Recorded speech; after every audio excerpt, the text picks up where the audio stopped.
And at 11 to 8, it's a very good morning to the Mayor of Dubbo Regional Council, Matthew Dickerson. It is a very good morning, actually a little bit warmer this morning than the last few mornings, so it's an excellent morning this morning, Ian. It is not unpleasant outside, I can tell you. Look, just before we get into our chat, I've noticed today the Premier's in town. Yeah, good to see him coming out. It's his first visit to Dubbo as the Premier. He's been to Dubbo before, but it's his first visit to Dubbo as a Premier, which is always good to see when various ministers and pollies come along and just recognise that Dubbo's here, recognise Dubbo exists, I suppose, is the important part. Just reading through the agenda, I did notice something. He's joined by Stephen Lawrence, who of course is an MLC. They've referred to Stephen Lawrence in their official documentation as Labor member for the Legislative Assembly in Dubbo. I think that's Dougal Saunders, isn't it? You're spot on. So Dougal Saunders is our member of the Legislative Assembly, so he's the Dubbo member, and people often call it the House of Reps, but it's technically the Legislative Assembly. So that's Dougal, and then you also have the MLC, the member of the Legislative Council, and that's what Stephen is a member of. And sometimes people look at that as the upper house, or in federal government it's the Senate, but that's the MLC. So yeah, he's gone from upstairs to downstairs. That's the media release from the Premier. That's the media release right here. Yeah, right. So that's interesting. They're a bit confused, I suppose, about the role that the pollies play here locally. Anyway, it's interesting. I think they're going to make some announcements because they're obviously going to Dubbo Base Hospital and meet local healthcare workers. They're also visiting Taronga Western Plains Zoo, but they're also doing what they call a doorstop in media terms at 16 Hutchins Avenue in Dubbo. It sounds like a private residence.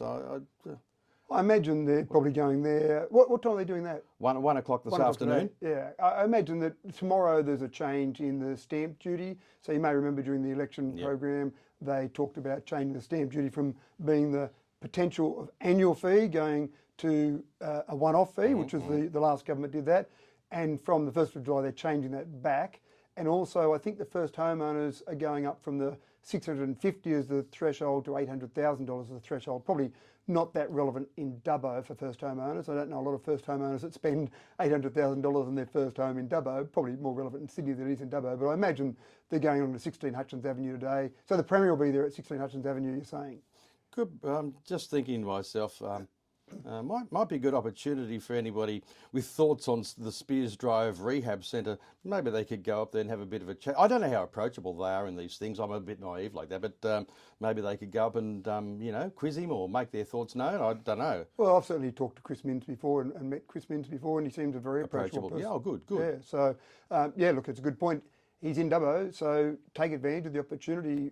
If you've got something to say to him, then go along and say good day. It hasn't happened yet in this term of government, so he don't know how long, much longer it might till it happens again. Anyway, let's go local. There's a meeting today concerning the various aquatic centres in the Dubbo Regional Council area. So this is an extraordinary council meeting, and we've talked about it before, that the normal monthly meeting is called the ordinary council meeting, but this one's an extraordinary one, so it's a bit extra. There's nothing ordinary about any of them, I don't No, I entirely agree with you, but this one is for a single decision, effectively, which is about the management of our swimming pools. At the moment, all 3 swimming pools, Dubbo, Geary and Wellington, are all managed internally by our council staff, but we're making a decision going forward from the 1st of July, but obviously not until the pool season opens, till summer, as to whether or not we keep them internally or whether we go to an external firm. Now, we talked about it from the last council meeting. When we looked at the tenders, the request for proposal information that came into, they're not strictly tenders, then a company called Belgravia was the preferred one, but that doesn't mean that's the way the decision will go today. Now, that will be considered, that part of the meeting will be confidential, where we consider those various proposals that have been submitted to us, and then at the outcome from that meeting today, we'll have a decision, internal or external, and if it's external, the decision about the company that will be doing it externally. Okay, so what time is that meeting? Even though it's a closed meeting, confidential, what time is that happening? High noon. Oh. Have you got your chaps and your pistols ready to go? It sounds like that. So midday is that meeting, and it's a normal council meeting, in that the first part will open up as per normal, still have public forum, so it's a normal council meeting. But as I said, the only item on the agenda, apart from the normal standing items like public forum, is the item that's going to be considered confidentially. So we'll open the meeting, people can come in, and then we'll get to that part of the agenda and we'll ask people to leave while we consider that one. So it'll be a fairly short meeting, but who knows, there could be a fair bit of discussion about the pool and about the different options. And certainly we've had people from the public approach us about the different options as well there. So it'll be interesting to see which way we go there. And it's interesting, we used to, back in my old time on Dubbo City Council, when we determined the budget, we always used to do that on the last Friday of the year at midday as a one-off meeting just for the budget. Of course, we've already done the budget, which was at the meeting last week, the normal council meeting, but it's a bit unusual to have an extraordinary meeting at the moment for this, but this is a one-off situation. Are there any other meetings related to what's come out of the budget now that it's actually gone through? Anything else that we need to know about with that? No, only a little bit of confusion, I suppose, I wouldn't mind clearing up. I did read an article and it did talk about the fact that council's putting rates up by 3.7%, and it made it sound like it was a big deal that there was a rate rise going through. And I suppose what I want to stress is that 3.7% was the amount that IPART, the Independent Pricing and Regulatory Tribunal, the amount that IPART said for essentially most councils across the state, you're allowed to put your rates up by 3.7%. That's kind of like the inflation amount, although we all know that inflation's been running much higher than that. The Reserve Bank Governor's been talking about inflation running too high. So we've been allowed to put it, so it's what I would call a normal CPI type increase. Yeah. It's not extra to that. And we talked about some of the other councils around the state that are putting rates up by significantly more than that, but this is just a normal rate increase. And we also talked about the fact that some people will go up a little bit more, a little bit less than 3.7%, depending on what the valuer general said about their home. So I think we've explained it before on 2DU, so hopefully all your listeners understand that. But the article in the paper didn't really explain it clearly, in my opinion.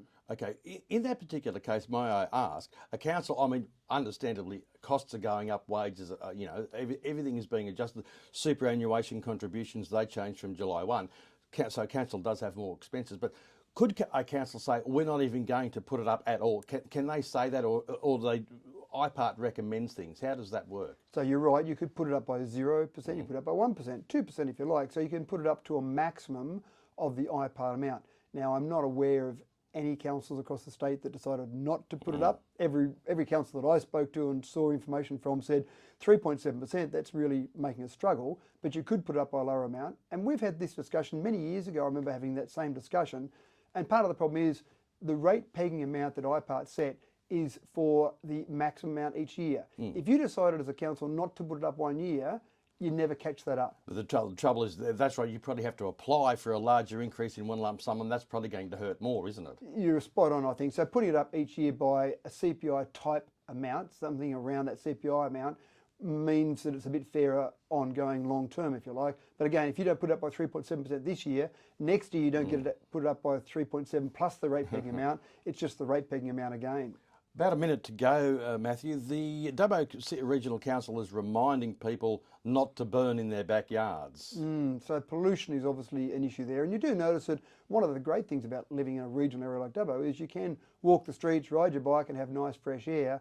But obviously we're talking about burning in your backyard, and when people are burning off, they're burning off things that sometimes do create a lot of pollution. There's certain things you're allowed to do, and on the media release there you might just say the things that are allowed in terms of that burning off, but the idea is that people sometimes just cut down some branches off a tree, they're still green, they whack them into a bit of a fire, and away they go, they create a lot of pollution. So there are certain things that are allowed. Like recreational fires, including bonfires, using clean dry wood.